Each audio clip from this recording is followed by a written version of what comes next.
لیکن اب جب جنگ کا معاملہ ہوا تو حضرت حسن نے دستبرداری اختیار کر لی، حضرت معاویہ کو تسلیم کر لیا خلیفہ۔ حضرت معاویہ صحابی ہیں، کاتب وحی ہیں، حضور کے برادر نسبتی ہیں، صالح ہیں، ام حبیبہ بہن ہے ان کی جو حضور کی زوجہ محترمہ ہیں، ان کا مقام بہت بلند ہے، لیکن ہم انہیں خلفائے راشدین میں شامل نہیں کرتے، اس لیے کہ ان کا جو خلافت کو اختیار کرنا یا حکومت اختیار کرنا یہ قبائلی عصبیت کی بنیاد پر تھا، باہمی مشورے کی بنیاد پر نہیں تھا۔ لیکن 20 سال تک ان کا دور حکومت ہے اور کوئی خونریزی نہیں، کوئی غارت گری نہیں، کوئی اختلاف نہیں، کوئی بغاوت نہیں، کوئی جھگڑا نہیں۔ مدبر اس درجے کے تھے۔ اب آئیے آخری سٹیج آئی، حضرت معاویہ کو مشورہ دیا گیا۔ مغیرہ ابن شعبہ ایک بزرگ صحابی تھے کہ دیکھیے جناب امیر، مسلمانوں میں اختلاف ہوا، 4.5 سال 5 سال خانہ جنگی رہی، اب اگر پھر معاملہ آپ کے انتقال کے بعد ایسے ہی چھوٹ گیا تو اختلافات ہوں گے، جھگڑے ہوں گے، مختلف دعوے دار سامنے آئیں گے، جنگیں ہوں گی، پھر دوبارہ جو ہے فساد ہو جائے گا، آپ کسی کو نامزد کر دیجیے۔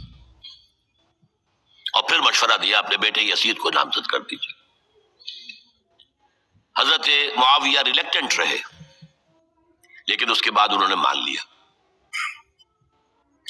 اور فیصلہ کر لیا۔ یہاں میں چاہتا ہوں کہ بات سمجھ لیں اچھی طرح، اس معاملے میں اگر آپ حضرت معاویہ کی نیت پر شک کریں گے تو مجھے آپ کے ایمان پر شک ہو جائے گا۔ نیت پر نہیں، غلطی ہو سکتی ہے، صحابی ہیں، نیت غلط نہیں تھی، نیت کیا تھی؟ اور میں سمجھتا ہوں 100% درست تھی کہ اب اتنا پانی گزر چکا ہے پل کے نیچے سے وقت کے دریا میں کہ بارے صحابہ سب رخصت ہو چکے، اب اکثریت 9 مسلموں کی ہے، عصبیتیں بھی ہیں، قبائلی عصبیتیں ختم تو نہیں ہوئی، لہذا جب تک کوئی قبائلی عصبیت پیچھے نہیں ہوگی حکومت کے، حکومت نہیں چل سکے گی۔ یہ ابن خلدون کا لفظ ہے، عصبیت، کوئی چیز جو جوڑے آپ کو۔ تو دینی عصبیت اب کمزور پڑ گئی ہے، اس لیے کہ حضور نے جن کو تربیت دی تھی وہ اب گئے، اکثر و بیشتر گئے۔ اب اگر ایسے ہی چھوڑ دیا گیا اور کوئی قبائلی عصبیت پشت پر نہ آئی تو پھر خانہ جنگی ہوگی، 5 سال تک ہوئی۔ اس بنا پر انہوں نے اسے صحیح سمجھا۔ آپ اختلاف کر سکتے ہیں، صحابہ کی رائے سے اختلاف ہو سکتا ہے، لیکن آپ ان کی نیت پر شک نہیں کر سکتے۔ بہرحال واقعہ کیا ہے تاریخ کہ یہ 10ویں سال میں نامزد کر دیا یزید کو اپنے بعد خلیفہ کے لیے، ولی عہد۔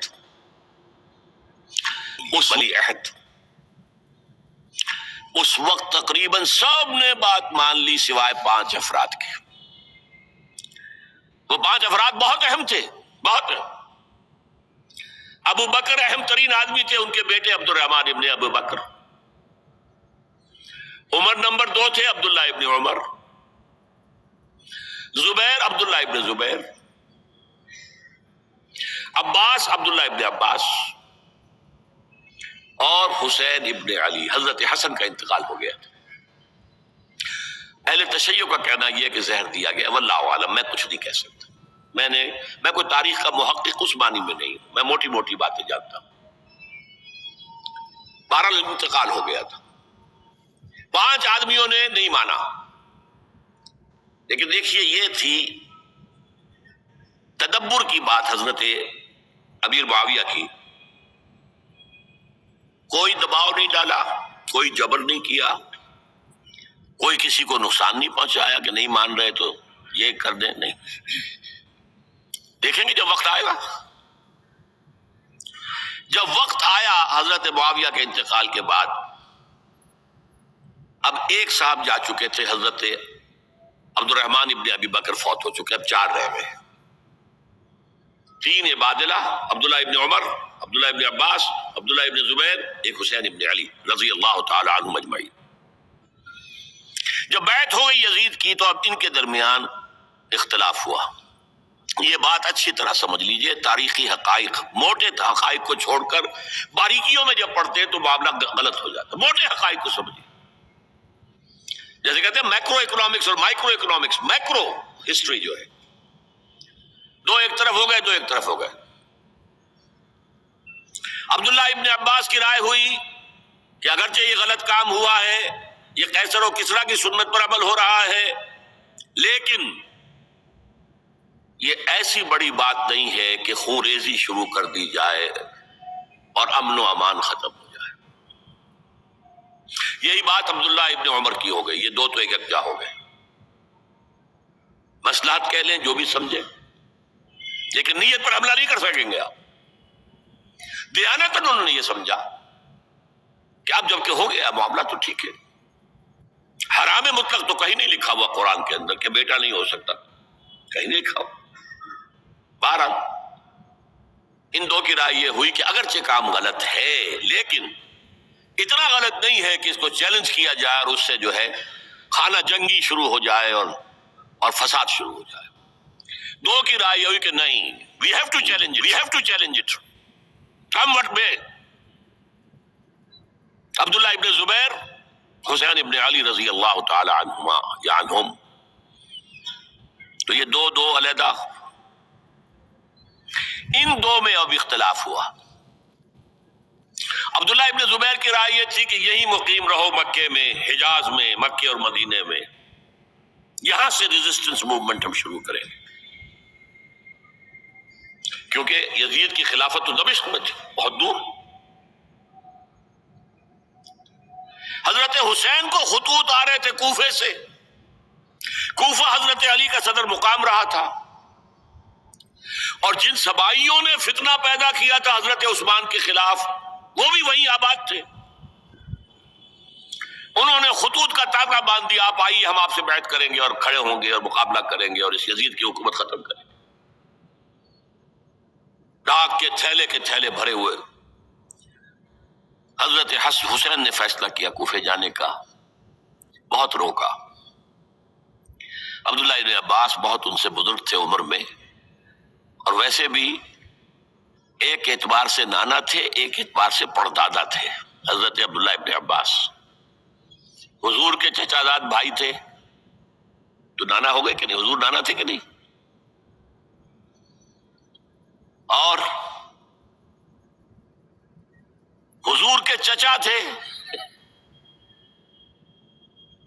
حضرت عباس، ان کے بیٹے ہیں یہ، تو اس اعتبار سے حضرت علی رضی اللہ تعالیٰ عنہ کے کیا ہو گئے چچا۔ بہرحال میں کچھ گڑبڑ کر رہا ہوں اس وقت۔ وہ دوڑتے جا رہے تھے کہ حسین خدا کے لیے مت جاؤ، خدا کے لیے مت جاؤ، یہ کوفی تمہارا ساتھ نہیں دیں گے، الکوفی لا یوفی، کوفی وفا نہیں کرتا وعدہ، اور خدا کے لیے اگر جانا ہے اپنے گھر والوں کو یہاں چھوڑ جاؤ۔ بس حضرت حسین پر رضی اللہ تعالی عنہ جو ایک کیفیت تھی، انہوں نے سب باتوں کو نظر انداز کیا۔ وہاں ہزاروں لوگوں نے مسلم بن عقیل جو حضرت حسین کے نمائندے کی حیثیت سے پہلے گئے تھے، ان کے ہاتھوں پر بیعت کیا، وہ خطوط آ رہے تو اور بھی بات پختہ ہو گئی۔ ابھی راستے ہی میں تھے کہ پتہ چلا کہ ابن سیاد گورنر بن کر آیا ہے، اور اس نے جو وہاں پر تشدد کیا ہے اور ڈنڈا برسایا ہے، سب بیعت توڑ کے گھروں میں چھپ گئے، اور مسلم بن عقیل جو ہیں وہ بے یار و مددگار شہید بھی کر دیے گئے۔ حضرت حسین نے ارادہ کیا کہ واپس ہو جائے مدینے کی طرف۔ اب مسلم بن عقیل کے بیٹے جو ہیں، وہ عرب کی ایک غیرت ہے، ایک آنر جسے آج کل کہتے ہیں، ہم اپنے باپ کا بدلہ لیے بغیر نہیں جائیں گے،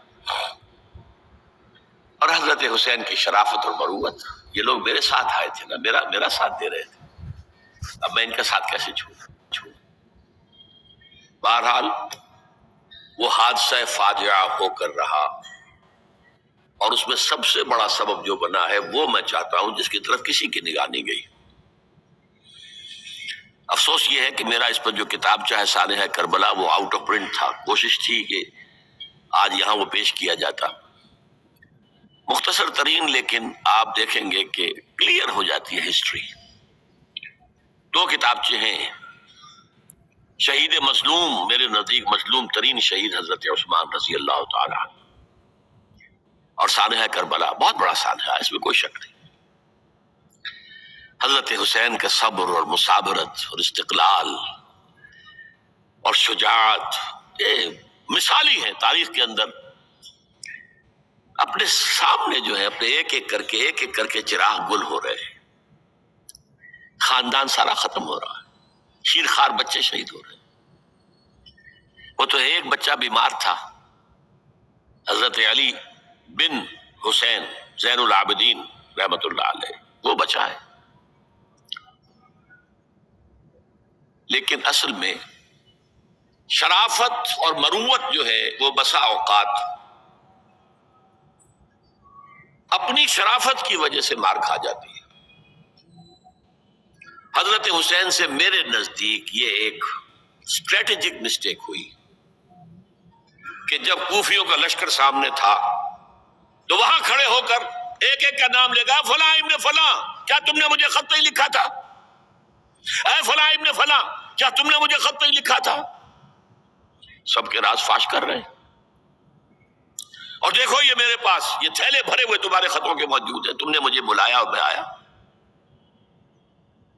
یہ بات تھی جس کی بنا پر اب ان کے لیے کوئی چارہ نہیں تھا کہ انہیں شہید کر دیں، ورنہ تو یہ ہمارا بھانڈا پھوڑ دیں گے جا کر یزید کے پاس، تو ہماری کھالیں کھن جائیں گی.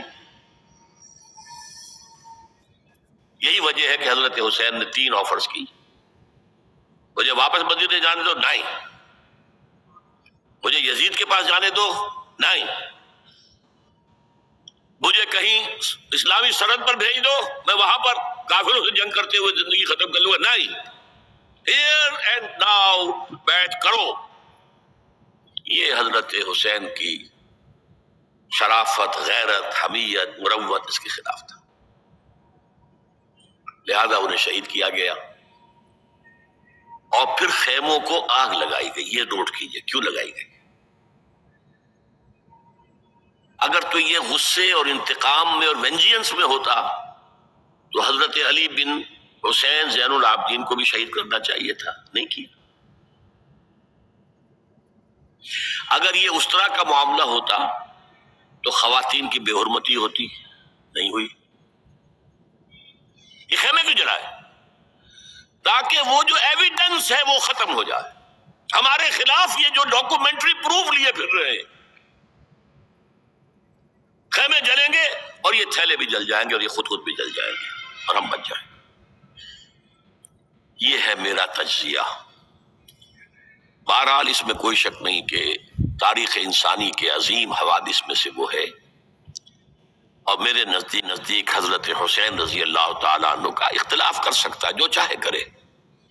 حضرت حسین سے اختلاف کرے اور اتفاق کرے حضرت عبداللہ ابن عمر، عبداللہ ابن عباس کے ساتھ، تب بھی ٹھیک ہے. اور اگر حضرت عبداللہ ابن عباس اور عبداللہ ابن عمر سے اتفاق کرے اور حضرت حسین ان سے اختلاف کرے، تب بھی شک ہے. معصوم کوئی نہیں. ہمارے نزدیک معصومیت خاصہ نبوت ہے. نبوت ختم ہوئی حضور پر، معصومیت ختم. غلطی ہر ایک سے ہو سکتی اور آپ رائے رکھ سکتے ہیں، لیکن کسی صحابی کی نیت پر حملہ نہیں کریں گے. صحابی کی نیت پر حملے کا مطلب کیا ہے کہ محمد صلی اللہ علیہ وسلم تزکیہ نفس نہیں کر پائے. یہ ریفلیکٹ کرے گی حضور کی اس پوری جد و جہد پر کہ شخصیت سازی نہیں کر پائے محمد صلی اللہ علیہ وسلم. نہیں، معاذ اللہ ثم معاذ اللہ ثم معاذ اللہ. بہرحال یہ ہے تاریخ کے اعتبار سے ہمارے ہاں جو عظیم ترین ذی الحج کے مہینے میں حضرت عثمان شہید ہوئے تھے. 28 ذی الحج کو حضرت عمر پر حملہ ہوا تھا. 1 محرم کو ان کی شہادت ہوئی تھی. 10 محرم کو یہ سانحہ کربلا پیش آیا تھا. یہ ہماری اس ابتدائی تاریخ کے اہم لینڈ مارک سے جنہیں ہم شہادت کے نام سے جانتے ہیں. لیکن میں اب پھر دوبارہ کہوں گا، یہ اللہ کی راہ میں قتل ہوئے. فلا تقولوا لمن يقتل في سبيل الله اموات بل احياء ولكن لا تشعرون. ولا تحسبن الذین قتلوا فی سبیل اللہ امواتا بل احیاء عند ربہم یرزقون. لیکن وہ شہادت علی الناس کی ذمہ داری جو مجھ پر اور آپ پر ہے، حضرت حسین کو یاد کر لیں، حضرت عثمان کو یاد کر لیں، ان کے لیے کوئی رنج اور غم کا اظہار کر لیں، اس سے کچھ حاصل نہیں ہے. حاصل تو یہ ہے کہ شہادت علی الناس کی تیاری کیجئے. اپنی ذاتی زندگی میں آج سے گواہی دیجئے اللہ کے بندے ہونے کی، اپنے عمل میں، اپنے قول میں، اور کوشش کیجئے کہ مل جل کر اس ملک کے اندر وہ نظام برپا کریں کہ جو شہادت علی الناس، دین حق کے ایک کامل نمونے کے طور پر دنیا پر حجت قائم کر دے کہ دیکھ لو اپنی آنکھوں سے، یہ ہے وہ دین حق جو محمد لے کر آئے تھے. اللہ تعالیٰ مجھے اور آپ کو اس کی توفیق عطا فرمائے.